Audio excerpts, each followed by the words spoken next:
hurricane can cause widespread devastation during its occurrence. Planning and preparing can make a big difference in safety and resiliency in the wake of a hurricane. The ability to recover quickly following a hurricane requires focus on preparedness, advanced planning, and knowing what to do in the event of a hurricane. The passage of a hurricane is one of the most intense times anyone can experience. It is important to be as prepared as can be. The Department of Communication, as part of Emergency Support Function Group 8, in continuing our efforts to ensure public knowledge and safety, addressed the importance of being ready during a storm with key stakeholders who provided information on the concerns faced during a storm. DCOM spoke to Patrick Dreifers, Head of Distribution for NVGEBE and ESF1, about the process GB enacts before the storm concerning water and electricity and what some of the other concerns are that persons should be vigilant of during a storm.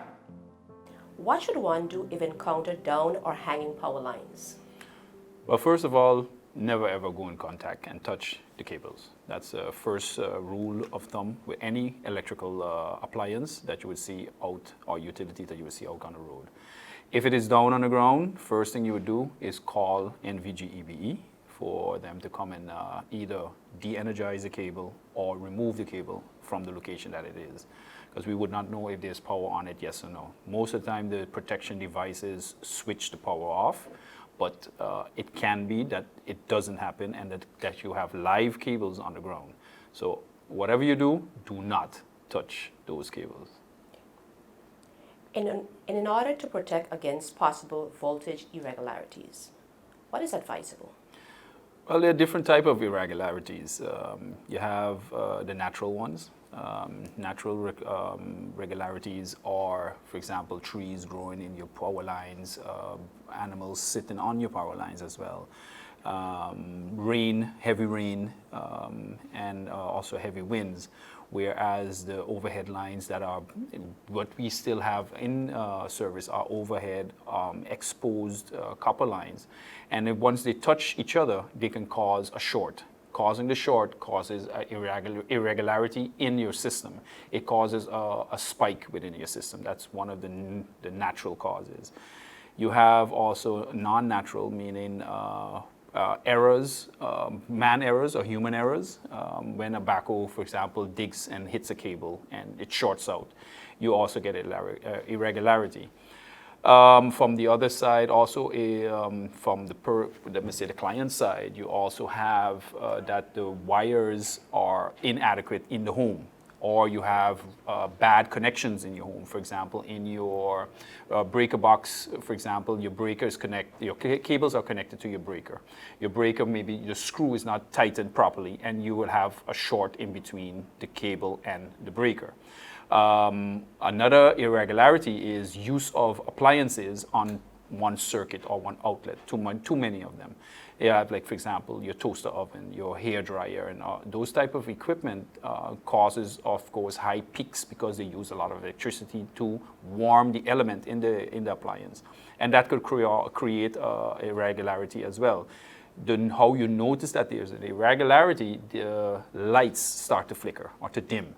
So the advice is then to, instead of using that power source or that outlet, to use a different outlet within the home. And then you also have that, for example, GB would have, of course, an issue with a fuse that is blown in their system on the high voltage side or on the low voltage side. So those are other irregularities that can happen and gives you what you call issues within the home as well. How big of a problem is carbon monoxide associated with the use of generators? Carbon monoxide kills. So we got to just make it clear. Too much of that, you're dead. So that's the reason why we always advise do not start any generators inside of a home. Make sure that the place wherever you're wherever you're going to start it is well ventilated, or basically put it outside. But when you're putting it outside, of course, you got to protect it from the elements. You don't need water hitting it, because if water hits it, of course, it then shorts out, and you don't want your generator to short out. That again creates irregularities. So wherever you put it, make sure it's a well-vented location so that the carbon monoxide could be taken with the flow of the air and not into your home. With hurricanes, at times also comes lightning storms. What should I do if I am caught outside? Well, first thing, get inside. Do not go and hide under a tree. The tree is one of the elements that sticks out and can be hit by lightning. Even if that is hit by lightning, you can be struck by lightning and be executed. Or if it hits the tree and a branch falls off, it can fall on you. I would not advise anyone to open an umbrella in lightning storms because, of course, that's again a rod that can be a cause of electrocution. Hiding under a bus stop or maybe on someone's porch, if you can get to it, is one of the top things to do, or just simply get inside. In reference to water and electricity distribution to the clients, what is GB's policy when a hurricane is approaching? Well, first of all, for the electricity part, we have two types of electricity. We have high voltage and we have low voltage. The first thing that is disconnected or de-energized is the high voltage. We have several areas, I think it's 3 areas still, that still have overhead high voltage cables. Because right now we have about between 95 and 97% of the high voltage is underground. That is the first that we de-energize. It's approximately about 8 hours before the storm hits that we de-energize the overhead high voltage. Low voltage overhead is basically protected because it's not bare copper wire, and so if it stays on, it doesn't really cause such an impact. If it shorts out on the fuse, so then it is de-energized. That is on the electricity side. The power plant now only decommissions when the storm is too high and they cannot control or let me say be responsible or held let me say for the integrity of the building. Once the integrity of the building is going to be impacted, then they shut all generators down. And again, it depends on the intensity of the storm. The water situation, we try and fill all tanks at full level, say 24 hours before the storm. What we try and do, depending again on the speed of the storm, not the velocity of the storm, or the speed of the storm, we have a time span between 26 and 24 hours that we shut the tanks off to the public. It doesn't mean that the public doesn't have water. Water is still being transported, distributed to the clients, as we call it. We bypass the tanks, but we close the tanks off from going and feeding the clients. Once the 8-hour breach has reached, or let me say 8 o'clock in the evening has reached, we shut all tanks off, all water production or distribution to the clients. And this is to safeguard not only the storage in the tanks, but also, of course, the livelihood of the personnel of GB. You don't want them caught into the storm as well. If the storm is very severe, we do have water trucks available. So we fill up right here at the distribution station. We fill the trucks up, and then we carry the water to specific locations in the districts that people could come and fill water jugs and for their household, for drinking possibilities. GB's water is safe to drink, basically at all times, until of course noticed or mentioned on our Facebook page or made public that it's not possible to drink the water, but it's drinkable at all times. I would advise the public, of course, to fill the jugs. For example, 10, let's say, you could say about 12 hours before the storm.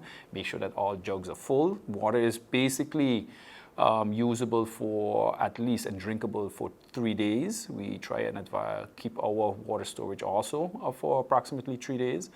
But of course, anything over that, we advise boil the water before either drinking it or just use the water for washing clothes, showering, or cooking. During a storm, some of the most vulnerable people need assistance. Prior to a storm, families are urged to ensure the seniors and most vulnerable of their families are safe and all needs are taken into consideration. Fenna Arnell, head of the Department of Health, stressed about the precautions citizens should take when a hurricane is about to make landfall.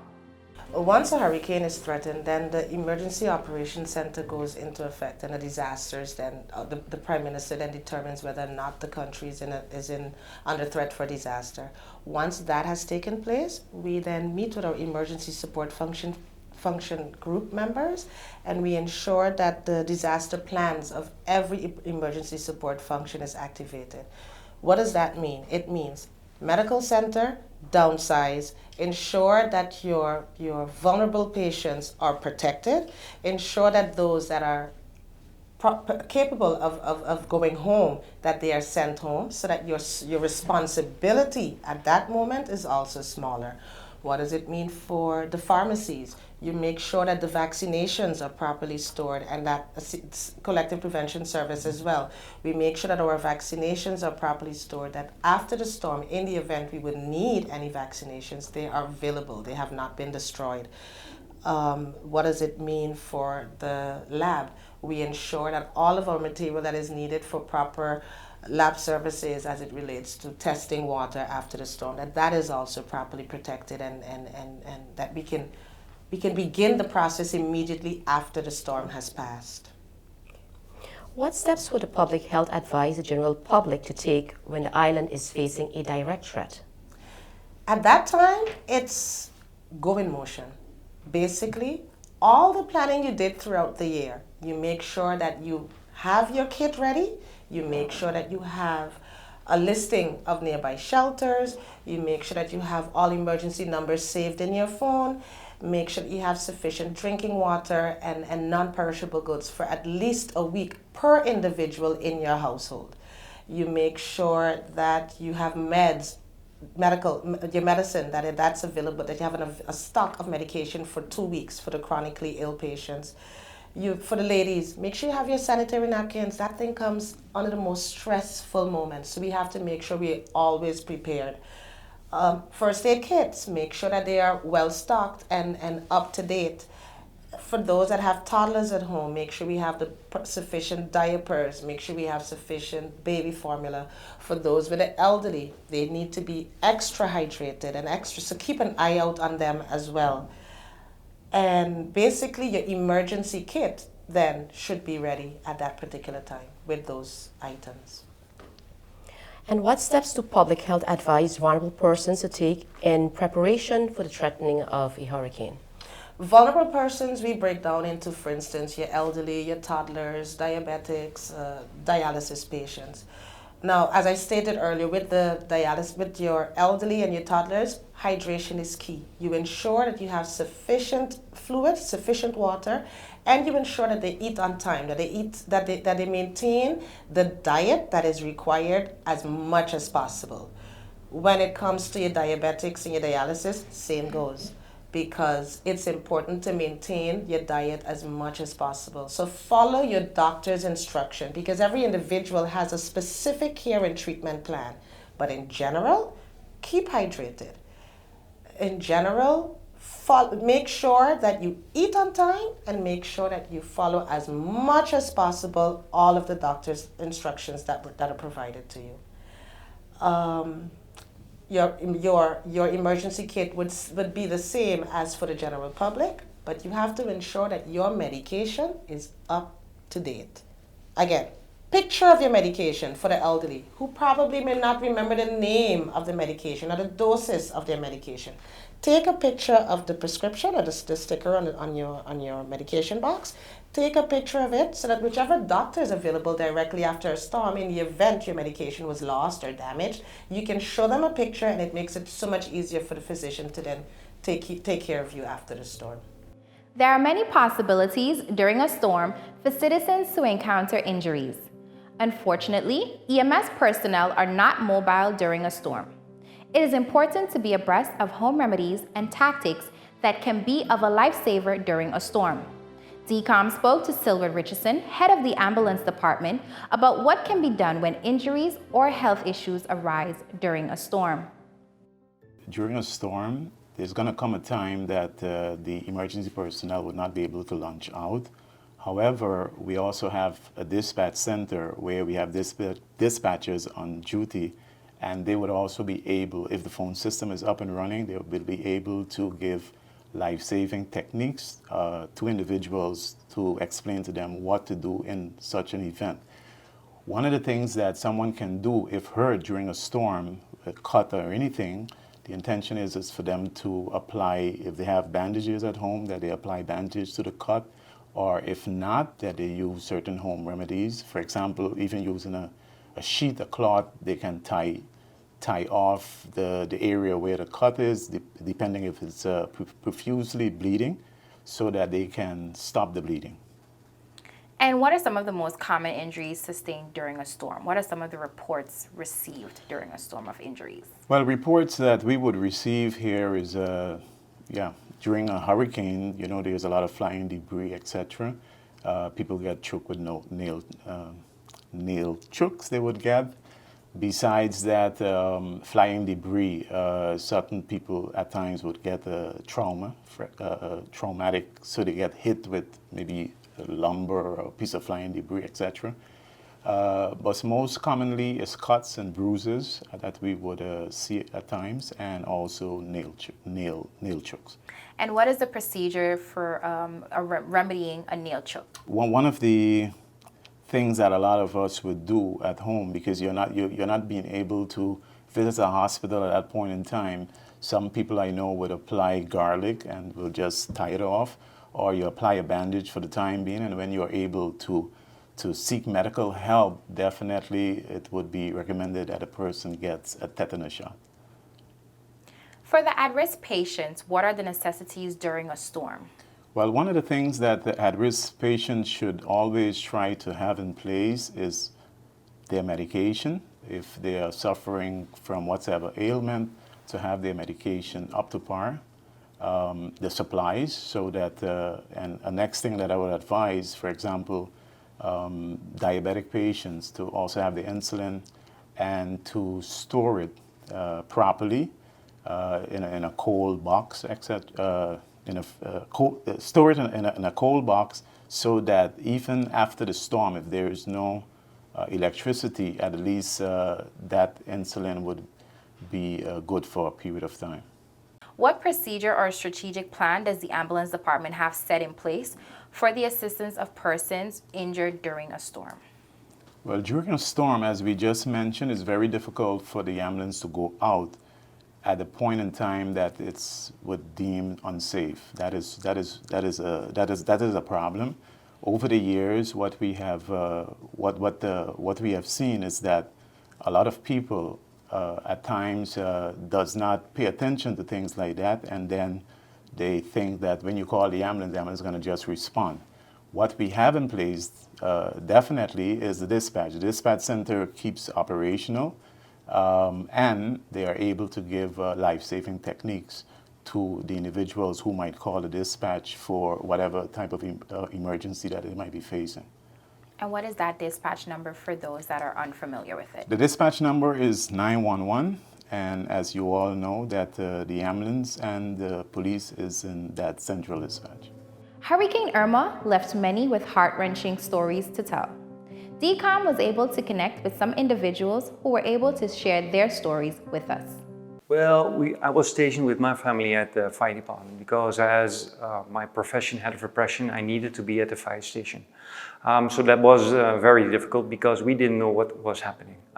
Me and my other colleagues, we tried to save the fire department as much as could, material and other things.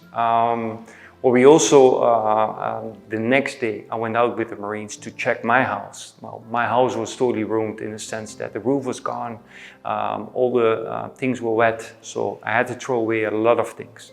But we had to go back to the fire station to deal with the whole situation. The other thing is that a lot of guys came to the fire station to sleep there. So there was a difficult period for me and my family, but we did pretty okay. After 3 days, I went home again to look at the whole situation, because the first day I had a look, but I couldn't do much. So I went back 3 days later, and then I saw the total damage that was there, and that was really difficult because my wife couldn't go out there and I was the only one. So we cleaned up the whole thing, and then I had to go back to the station. But the difficult part was that I had my own emotions, but also the guy had their emotions. But as being the manager or the leader or whatever, I could not show too much of myself, because I also had to listen to their story. And there were difficult times, because sometimes at night they knocked on my door to have a discussion to see how I could help them. So that was a difficult time, but we with the family and the fire department, we managed. The lessons learned are that you're only human, and you have to take in consideration that you also have grief. And it's no big deal that you show that grief also to your colleagues.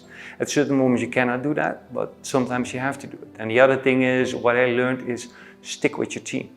I did that, and that was a lesson for me that if it would happen again, I would do the same thing.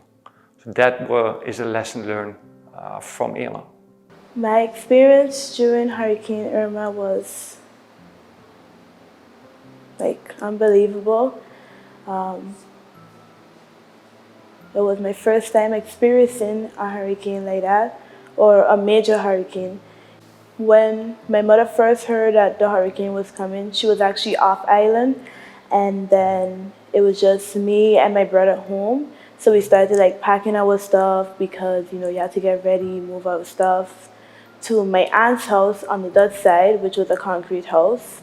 And then we moved the stuff. My mother had came back on the island the day the hurricane was supposed to come. And most of the stuff we put in a container, and that was it. I was thinking if we were gonna die, or like how would life be after the hurricane, if we would still get to go to school, if there would still be places for people to work at, and if we would even have food or enough food after the days after hurricane.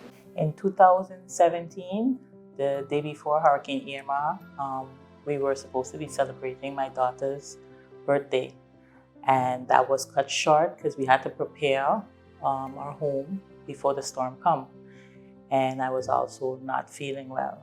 And during the course of the day, we were kind of anxious, wanting to know what's going on, because everyone was pounding. And as a single mom, I'm not familiar with preparing your house with board or anything of the sort. So I had to call friends over to come and assist me, which they did. And then we tried to wait out the storm. And during the course of the evening, we had current until pretty late. And that was our entertainment, because it was my daughter's birthday. And when current went, then is when the whole experience started. It started with me first. The whole sliding door with the wood and everything came in. Everything just mashed up. Things were flying.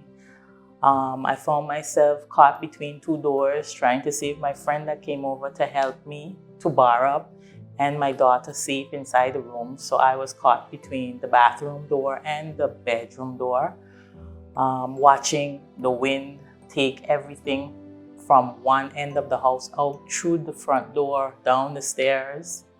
And yeah, that happened to me for a good hour, 2 hours, until the eye came.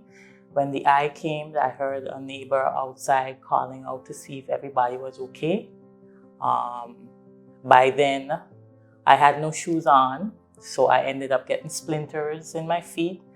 And I told my child and my friend who was in the bathroom, my friend was in the bathroom, my child was in the bedroom, and I told them, get themselves organized. We have to go somewhere safe, because everything out here is damaged and horrible, and we have to step over everything. So they came out, and when they came out, they were crying and frightened. And we went outside, and we went to a neighbor's house, because we live on the second floor, and my neighbor is on another building, the third floor. We went to their house, and we stayed there with them. And we had another experience there where they had to be holding the door, 3 big men holding the door so they wouldn't fly out with all of us.